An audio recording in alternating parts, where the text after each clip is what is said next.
नमस्कार दोस्तों। आज हम एमपीपीएससी प्री के लिए यूनिट 2 स्टार्ट कर रहे हैं। यूनिट 2 में आज हमारा सबसे पहला टॉपिक होगा मध्य प्रदेश के लोक गायन। यूनिट 2 में सिलेबस आप लोगों ने देखा ही होगा, उसमें क्या क्या है। मध्य प्रदेश का इतिहास है, संस्कृति है और साहित्य है। ठीक है, तो अभी हम संस्कृत वाला पोर्शन शुरू कर रहे हैं। तो इसमें हम सबसे पहले देखेंगे मध्य प्रदेश के लोक गायन किस क्षेत्र के। निमाड़,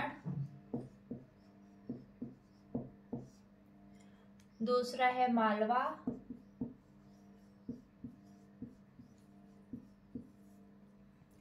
तीसरा है बुंदेलखंड,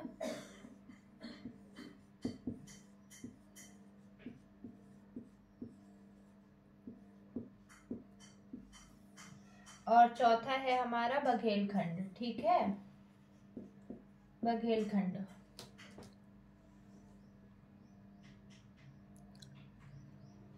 तो निमाड़ अंचल के लोक गायन कौन सा है। निमाड़ अंचल का है सिंगाजी, सिंगाजी, निर्गुणिया, मशाण्या और कालगी-तुर्रा।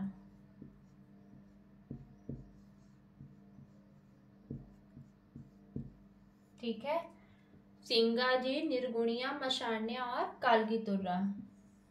निमाड़ अंचल से आप लोग सभी लोग परिचित ही होंगे। ये जैसे हमारा इधर मध्य प्रदेश है तो हमारा निमाड़ अंचल ये वाला पोर्शन है। ठीक है, ये इधर निमाड़, खंडवा खरगोन वाला, ये हमारा निमाड़ अंचल है। तो यहाँ पे कौन कौन से गीत गाए जाते हैं। संत सिंगाजी, निर्गुणिया, मशाण्या और कालगी-तुर्रा। याद ही हो गए होंगे कौन कौन से हैं। सिंगाजी, निर्गुणिया, मशाण्या और कालगी-तुर्रा। ठीक है,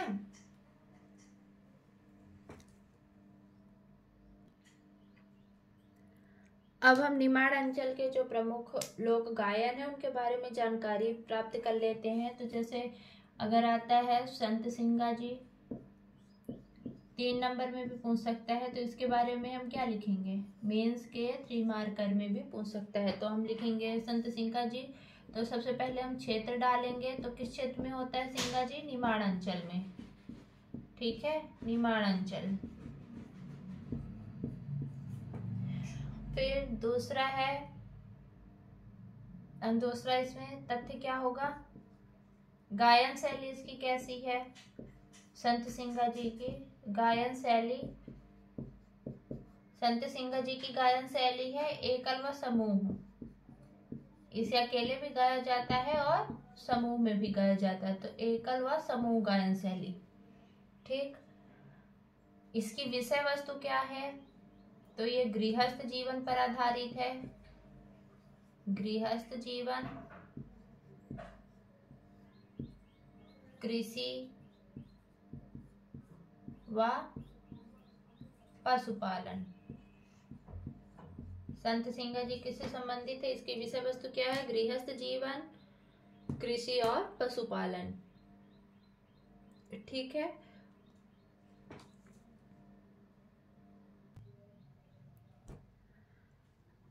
अब अगला देखते हैं निर्गुणिया। निर्गुणिया, इसका भी क्षेत्र लिखेंगे निमाड़। क्षेत्र क्या है, निमाड़। हमने बताया ये सब निमाड़ के चल रहे हैं अभी। क्षेत्र क्या है, निमाड़ अंचल।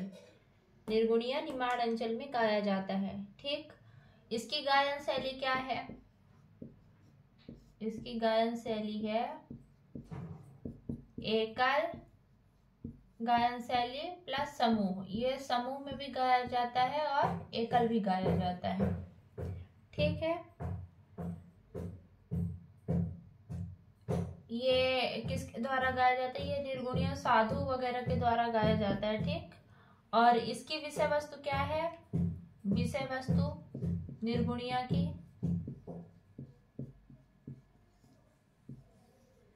इसकी विषय वस्तु है कबीर या मीरा कबीर या मीरा आदि संतों के भक्ति पदों का गायन किया जाता है। निर्गुणिया में कबीर या मीरा के भक्ति पदों का गायन किया जाता है। ठीक, तो अभी तक हमने दो पढ़ा निमाड़ क्षेत्र के, कौन कौन से, सिंगा जी और निर्गुणिया। सिंगा जी में क्या क्या है, सिंगा जी अगर 3 नंबर में हम लिखेंगे सिंगा जी को, तो हम लिखेंगे निमाड़ अंचल में होता है, एकल या समूह में गाया जाता है, और सिंगा जी की जो विषय वस्तु है वो है गृहस्थ जीवन, कृषि और पशुपालन। फिर देखते हैं निर्गुणिया। निर्गुणिया का क्षेत्र हम डालेंगे निमाड़ क्षेत्र, गायन शैली एकल और समूह, इसकी विषय वस्तु है कबीर या मीरा पर आधारित भक्ति पद गाए जाते हैं। अब देखते हैं माशन्या। तीसरा नंबर है हमारा माशन्या। माशन्या ये भी निमाड़ क्षेत्र का लोकगीत है, समूह गायन होता है, मृत्यु के अवसर पर गाया जाता है और आत्मा की अमरता के लिए गाया जाता है। ठीक है, आत्मा की अमरता ये माशन्या की विषय वस्तु है। तो अगर हमारे क्वेश्चन 3 नंबर में आता है तो हम सीधे लिखेंगे किस क्षेत्र का है, निमाड़ अंचल का। गायन शैली क्या है, समूह गायन। कब गाया जाता है, अवसर क्या है इसका, तो मृत्यु पर गाया जाता है, और इसकी विषय वस्तु क्या है, आत्मा की अमरता। ठीक है, और अगर पूछता है कि ऐसा कौन सा गीत है जो मृत्यु के अवसर पर गाया जाता है, तो हम टिक करेंगे माशन्या पर। या ऐसा भी पूछ सकता है कि निमाड़ अंचल का प्रमुख गीत कौन सा है जो मृत्यु पर गाया जाता है, तो हम आंसर लगाएंगे माशन्या। अब हम अगला देखते हैं कालगी तुर्रा। कौन सा है, कालगी तुर्रा। हमारा चौथा नंबर है क्या, कालगी तुर्रा। ठीक है, ये कहाँ होता है, संपूर्ण निमाड़ अंचल में होता है। ठीक है, इसकी गायन शैली क्या है, कालगी तुर्रा की गायन शैली है वाद विवाद।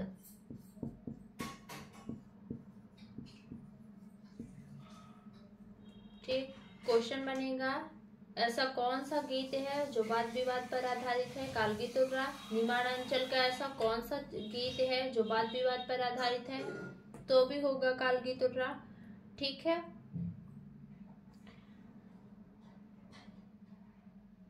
ये कब गाया जाता है, रात के समय। कालगी तुर्रा रात के समय गाया जाता है।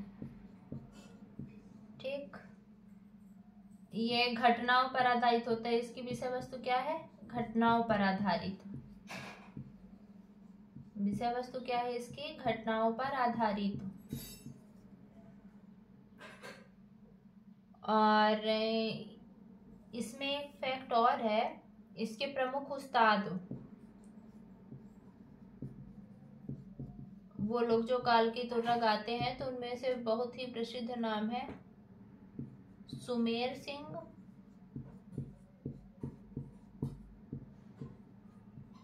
सिंह और मनसाराम। क्या है, सुमेर सिंह और मनसाराम। ठीक है, सुमेर सिंह और मनसाराम। तो कालगी तुर्रा निमाड़ अंचल का कालगी तुर्रा क्या है, लोक नाट्य है, लोकगीत है, लोक नृत्य है, क्या है, तो इसमें हम लगाएंगे कालगी तुर्रा लोक गायन है। ठीक है, इसकी शैली क्या है, वाद विवाद शैली है। कालगी तुर्रा की शैली वाद विवाद शैली। कालगी तुर्रा कब गाया जाता है, रात्रि बेला में। कालगी तुर्रा की विषय वस्तु क्या है, तो घटनाओं पर आधारित है। और कालगी तुर्रा के प्रमुख उस्ताद कौन से हैं, सुमेर सिंह और मनसाराम। ठीक है, अब हम अगला देखते हैं मालवा क्षेत्र के प्रमुख लोक गायन। मालवा हीड़ गायन। ठीक है, मालवा में हीड़ गायन होता है, भरथरी गायन होता है, संजा गीत होता है, मोपे होता है।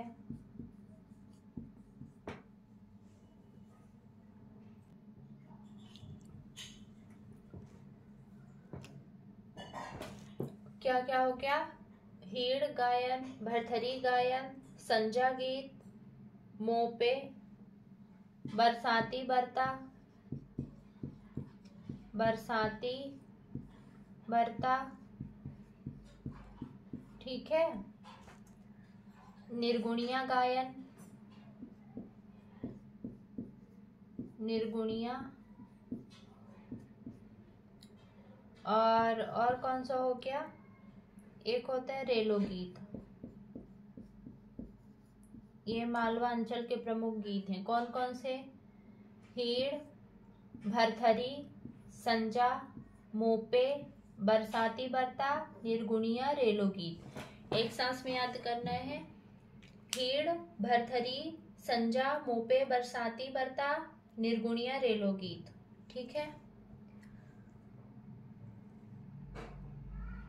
हीड़, भरथरी, संजा, मोपे, बरसाती, निर्गुणिया, रेलो। हीड़, भरथरी, संजा, मोपे, बरसाती, निर्गुणिया, रेलो। अगर कोई पूछता है मालवा अंचल के प्रमुख लोक गायन कौन कौन से हैं, एक सांस में बताना है। हीड़, भरथरी, संजा, मोपे, बरसाती, निर्गुणिया, रेलो। हीड़, भरथरी, संजा, मोपे, बरसाती, निर्गुणिया, रेलो, ठीक है। एक बार में बताना है पूरा। हीड़, भरथरी, संजा, मोपे, बरसाती, निर्गुणिया, रेलो। कौन कौन से गीत हैं? हीड़, भरथरी, संजा, मोपे, बरसाती, निर्गुणिया, रेलो, ठीक है। हो गया, याद हो गया?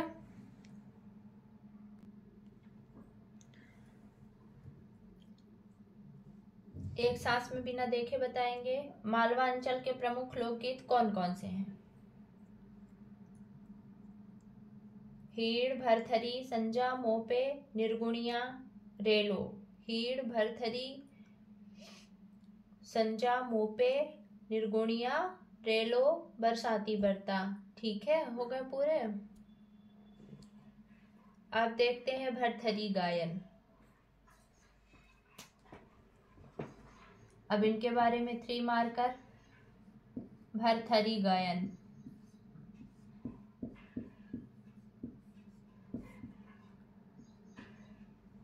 भरथरी, पहले हम सबसे पहले क्या लिखेंगे? क्षेत्र। क्षेत्र हमें याद हो गया, मालवा,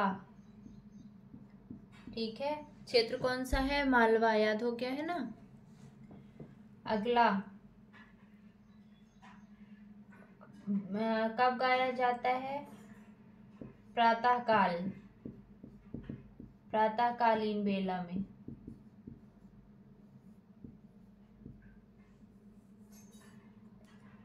प्रातःकालीन बेला में, ठीक है। हम देख रहे हैं मालवा क्षेत्र का। प्रातःकालीन बेला में किसके द्वारा गाया जाता है? नाथ संप्रदाय के लोगों द्वारा। किसके द्वारा गाया जाता है? नाथ संप्रदाय के लोगों द्वारा गाया जाता है।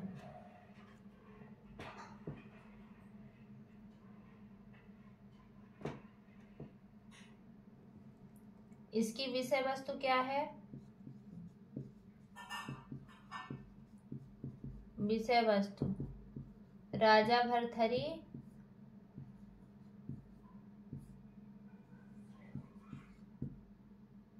और रानी पिंगला के वियोग का वर्णन किया जाता है, ठीक है।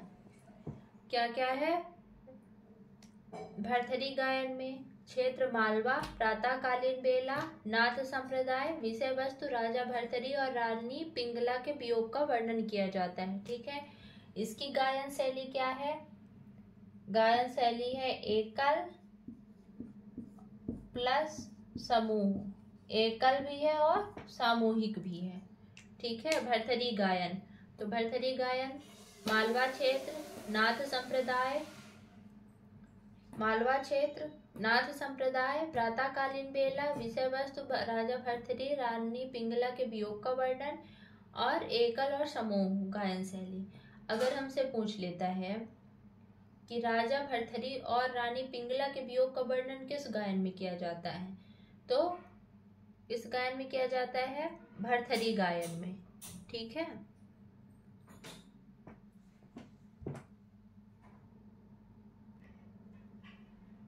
ये जो भरथरी गायन है ये, ठीक है, लिख देते हैं हम भरथरी गायन। इसका वाद्य यंत्र क्या है? चिकारा, सितार और तबला। वाद्य यंत्र क्या है? चिकारा, सितार और तबला। ठीक है। चिकारा क्या है? ये प्राचीन वाद्य यंत्र है। इसमें नारियल की जटाओं का प्रयोग होता है इसको बनाने में, नारियल की जटा। ठीक है। नट्टी, जो भी जटा होती है नट्टी, और बांस और घोड़े, बांस और घोड़े का प्रयोग, घोड़े के बालों से निर्मित होता है। ठीक है। बांस और घोड़े के बाल से चिकारा ये बना हुआ होता है। मालवा क्षेत्र का अब हम अगला देखेंगे क्या? हीड़ गायन। क्या है? हीड़ गायन मालवा क्षेत्र का ही है। तो इसका क्षेत्र लिखेंगे मालवा। ठीक है। मालवा क्षेत्र कब गाया जाता है? अवसर क्या है इसका? श्रावण महीना, श्रावण मास अवसर है, श्रावण मास में गाया जाता है। ठीक है। गायन शैली क्या है हीड़ गायन की? गायन शैली है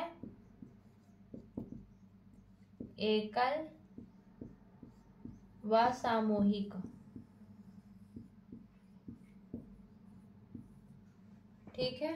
हीड़ गायन की गायन शैली है एकल और सामूहिक।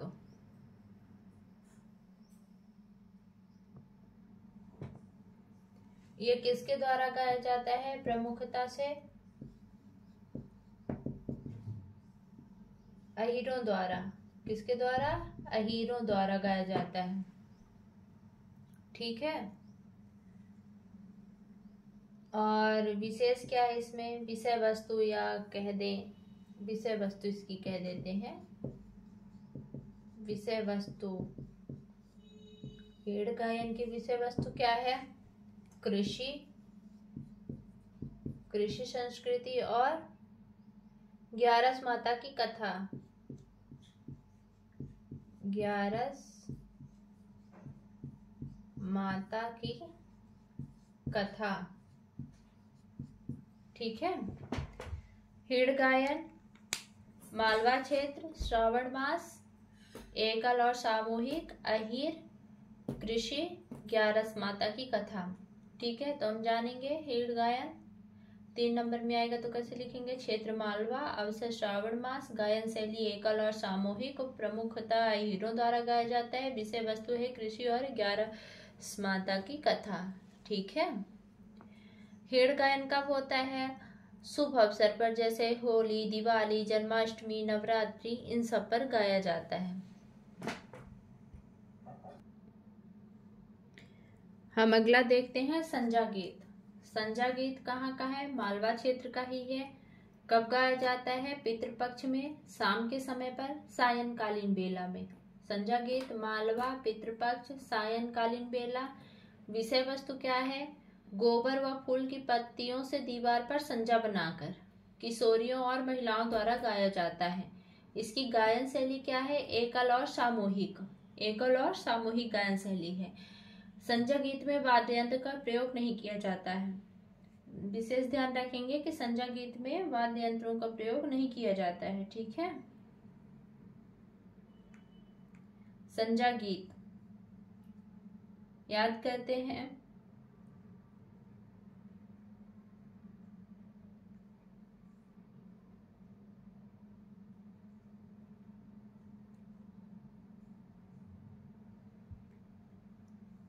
संजा गीत मालवा, पितृपक्ष, शाम के समय में।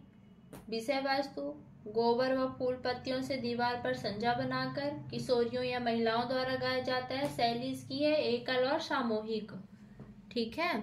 इसमें वाद्य यंत्र का प्रयोग नहीं किया जाता है। अगला है मोपे गायन। मालवा क्षेत्र में अगला कौन सा है? मोपे गायन। मालवा क्षेत्र का अगला है मोपे गायन। मोपे गायन में हम देखेंगे क्षेत्र क्या है? मालवा क्षेत्र। किस अवसर पर? बसंत पंचमी के अवसर पर गाया जाता है। इसकी विषय वस्तु क्या है? सरस्वती पूजन। और गायन शैली क्या है? सामूहिक गायन। मोपे, मालवा क्षेत्र, बसंत पंचमी, सरस्वती पूजा, सामूहिक गायन। ठीक है। अगला हम देखेंगे बरसाती बर्ता। ये कहाँ गाया जाता है? इसका क्षेत्र क्या है? मालवा क्षेत्र। चंपू काव्य अर्थात गद्य और पद्य दोनों में गाया जाता है। बरसाती बर्ता बरसात के समय गाया जाता है, इसलिए इसका नाम पड़ गया। और ये बरसाती बर्ता में ऋतु कथा गीत को गाया जाता है। ठीक है, यह एक प्रकार का ऋतु कथा गीत है बरसाती बर्ता। याद रहेगा, बरसाती बर्ता कहाँ का है? मालवा। चंपू काव्य शैली बरसात के समय में, और ऋतु गीत का वर्णन होता है। ठीक है, ऋतु कथा गीत। अगला है निर्गुणिया गायन। ये भी मालवा क्षेत्र का है। निर्गुणिया गायन मालवा क्षेत्र का है। कबीर के अध्यात्म की इसमें छाप मिलती है। निर्गुणिया को अन्य नाम क्या है? निर्गुणिया का नारदी भजन। इसे नारदी भजन के नाम से भी गाया जाना जाता है। और निर्गुणिया की विषय वस्तु क्या है? कबीर, मीरा और रैदास के भक्ति पद। निर्गुणिया की विषय वस्तु क्या है? कबीर, मीरा और रैदास के भक्ति पद। ठीक है। निर्गुणिया मालवा क्षेत्र, कबीर के अध्यात्म की छाप, अन्य नाम नारदी भजन, कबीर, मीरा, रैदास के भक्ति पद। एक सांस में सारे याद करने, 3 मार्कर के लिए इंपॉर्टेंट है।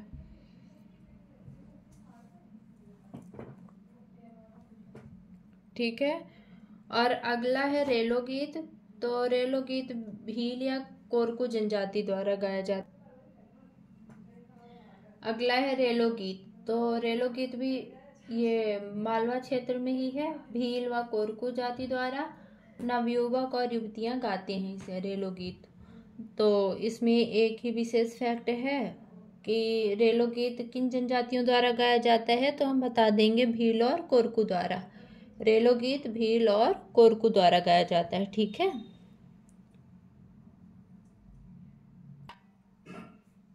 अगला हम देखेंगे बुंदेलखंड। बुंदेलखंड में कौन कौन से लोकगीत होते हैं? बाम्बुलिया, आल्हा, बरायटा, फाग, बसदेवा, हरदौल की मनौती और जगदेव का पुवारा। ठीक है।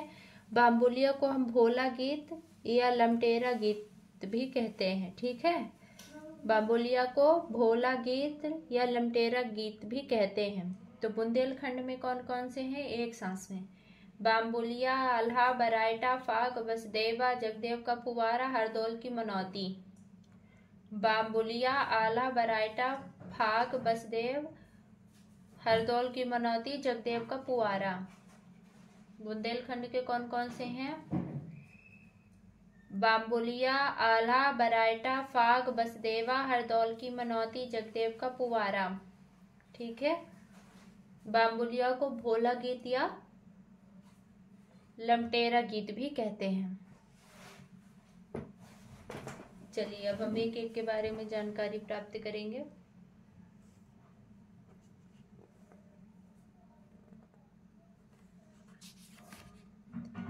पहला है आल्हा गीत।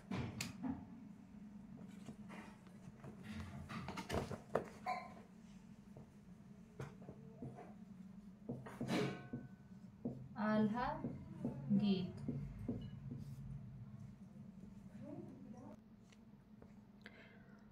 विस्तृत जानकारी देखेंगे। आल्हा गीत क्षेत्र बुंदेलखंड में अवसर वर्षा ऋतु में रात्रि के समय गाया जाता है। ठीक है। इसकी विषय वस्तु क्या है? यह वीर रस प्रधान है और महोबा के आल्हा एवं मुदल की वीर गाथा गाई जाती है। इसमें आल्हा गीत में महोबा के आल्हा एवं मुदल की वीर गाथा गाई जाती है। ठीक है। गायन शैली है एकल और इसमें वाद्य यंत्र ढोल और नगाड़े का प्रयोग किया जाता है। तो ये जो आल्हा गीत है ये जगनिक द्वारा रचित आल्हा खंड में आल्हा उदल की 52 लड़ाइयों का वर्णन किया गया है। तो उसी के पद इसमें गाए जाते हैं। ठीक है। तो आल्हा खंड, एक हमें और जानकारी प्राप्त मिली है कि आल्हा खंड की रचना किसने की है? जगनिक ने। ठीक है। ये जो आल्हा गीत है ये विश्व का सबसे लंबा गाया जाने वाला गीत है। आल्हा गीत विश्व का सबसे लंबा गाया जाने वाला गीत है। तो आल्हा गीत बुंदेलखंड में वर्षा ऋतु के समय रात्रि में, विषय वस्तु है वीर रस प्रधान, महोबा के आल्हा एवं मोदल की वीर गाथा, गायन शैली है एकल और वाद्य यंत्र है ढोल नगाड़े।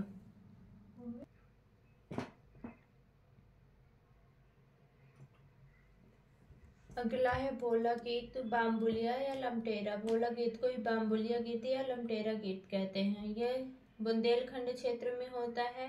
अवसर शिवरात्रि, बसंत पंचमी और मकर संक्रांति के समय गाया जाता है। इसकी विषय वस्तु है शिव और शक्ति से संबंधित भजन गाए जाते हैं। गायन शैली है बिना वाद्य यंत्र के प्रश्नोत्तर शैली। भोला गीत, बाम्बुलिया और लमटेरा तीनों एक ही हैं। भोला गीत को ही बाम्बुलिया और लमटेरा नाम से जाना जाता है। यह बुंदेलखंड क्षेत्र में गाया जाता है।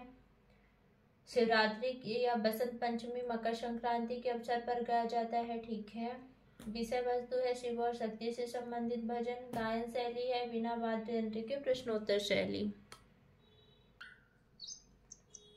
हमारा अगला है बैराइटा गायन। बैराइटा भी कहाँ गाया जाता है? बुंदेलखंड क्षेत्र में। ठीक है। धार्मिक त्योहार के अवसर पर गाया जाता है रात्रि के समय। इसकी विषय वस्तु है महाभारत की कथाएं।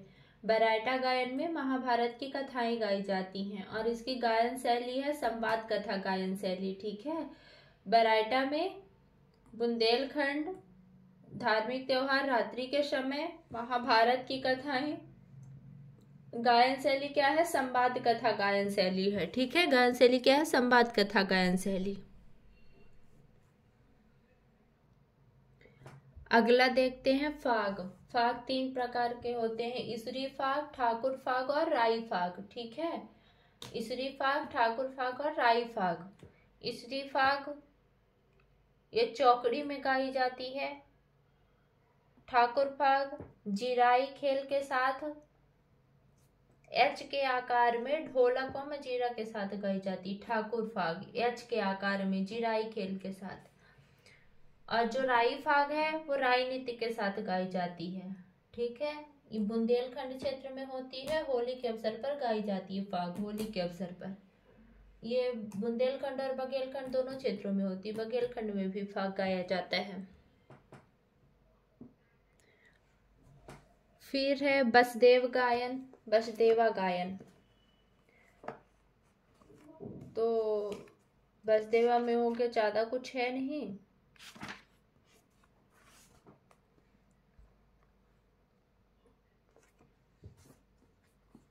और हरदौल की मनौती ये बुंदेलखंड बघेलखंड दोनों में होता है। ठीक है। अब हम अगला देखते हैं बघेलखंड के लोक गायन। बिरहा, घोटुल पाटा, पांडवानी, देवारी और बांस गीत। बघेलखंड के कौन कौन से हैं? बिरहा, घोटुल पाटा, पांडवानी, देवारी और बांस गीत। एक साथ याद करेंगे। बघेलखंड के लोक गायन है बिरहा, घोटुल पाटा, पांडवानी, देवारी, बांस गीत। बिरहा, घोटुल पाटा, पांडवानी, देवारी, बांस गीत। अब बिना देखे याद बोलेंगे। पांचों नाम बिना देखे बोलेंगे। बघेलखंड के लोकगीत। बिरहा, घोटुल पाटा, पांडवानी, देवारी, बांस गीत। बिरहा, घोटुल पाटा, पांडवानी, देवारी, बांस गीत। बिरहा, घोटुल पाटा, पांडवानी, देवारी, बांस गीत। याद हो गया? चलिए इसी कड़ी में अब हम आगे देखते हैं। बिरहा, क्षेत्र पूछे बघेलखंड, अवसर पूछे दिवाली के समय, विषय वस्तु पूछे श्रृंगार विरह गीत है और शैली पूछे तो प्रश्नोत्तर शैली। ठीक है। बिरहा बघेलखंड में दिवाली के समय श्रृंगार विरह गीत है और प्रश्नोत्तर शैली में गाया जाता है। बिना देखे बोलेंगे। बिरहा बघेलखंड क्षेत्र में दिवाली के समय, विषय वस्तु है श्रृंगार विरह गीत और शैली है प्रश्नोत्तर शैली। ठीक है। अगला है बसदेवा गायन या इसे ही हरबोले गीत कहते हैं। बघेलखंड क्षेत्र में होता है, हरबोले जाति द्वारा होता है। बघेलखंड क्षेत्र में हरबोले जाति द्वारा, ठीक है। इसमें विषय वस्तु इसकी क्या है? श्रवण कुमार रामायण एवं कर्ण की कथा। बसदेवा की विषय वस्तु है श्रवण कुमार रामायण या कर्ण की कथा। इसकी गायन शैली क्या है? सामूहिक गायन शैली। बसदेवा कहाँ गाया जाता है? बघेलखंड में। किस जनजाति द्वारा? हरबोले जनजाति द्वारा। विषय वस्तु क्या है? श्रवण कुमार रामायण कर्ण की कथा। गायन शैली क्या है? सामूहिक गायन शैली। बसदेवा को अन्य किस नाम से जाना जाता है? तो हरबोले गीत के नाम से जाना जाता है। अगला देखते हैं पांडवानी गीत। पांडवानी गीत गाया जाता है शहडोल अनूपपुर बालाघाट क्षेत्र में, ठीक है। शाम के समय गाया जाता है और इसकी विषय वस्तु है पांडवों की कथा, ठीक। पांडवों की कथा जिसमें अध्यात्म, धर्म, उद्देश्य, शौर्य, साहस, श्रृंगार आदि का भाव सम्मिलित होता है। और जो गायन शैली है उच्च स्वर कथा गायन शैली है। इसकी गायन शैली क्या है? उच्च स्वर कथा गायन शैली। शहडोल अनूपपुर बालाघाट में अवसर संध्या के समय में विषय वस्तु पांडवों की कथा है जो अध्यात्म, धर्म, उद्देश्य, शौर्य, साहस और श्रृंगार से संबंधित है। गायन शैली है उच्च स्वर कथा गायन शैली। अगला है घोटुल पाटा गीत। घोटुल पाटा कहाँ गाया जाता है? मुड़िया जनजाति क्षेत्र में। मुड़िया जनजाति क्षेत्र में गोंड व मुड़िया जनजाति द्वारा, ठीक है। मृत्यु के अवसर पर गाया जाता है। इसकी विषय वस्तु है आत्म शांति, ठीक है। गायन शैली सामूहिक है। इसमें राजा जोलोंग की कथा के साथ प्रकृति के अनेक जटिल रहस्यों का समाधान प्रस्तुत किया जाता है। घोटुल पाटा गीत में राजा जोलोंग शाय की कथा के साथ प्रकृति के अनेक जटिल रहस्यों का समाधान प्रस्तुत किया जाता है, ठीक। बघेलखंड क्षेत्र में एक और है विदेशिया गायन। ये भी बघेलखंड में होता है। गड़रिया जनजाति द्वारा गाया जाता है ये, ठीक है।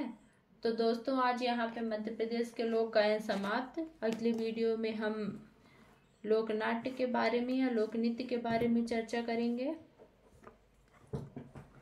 और इस प्रकार मध्य प्रदेश का लोक साहित्य कंप्लीट करेंगे, ठीक है। अगर आप लोगों को वीडियो पसंद आई हो तो लाइक करें, सब्सक्राइब करें, शेयर भी करें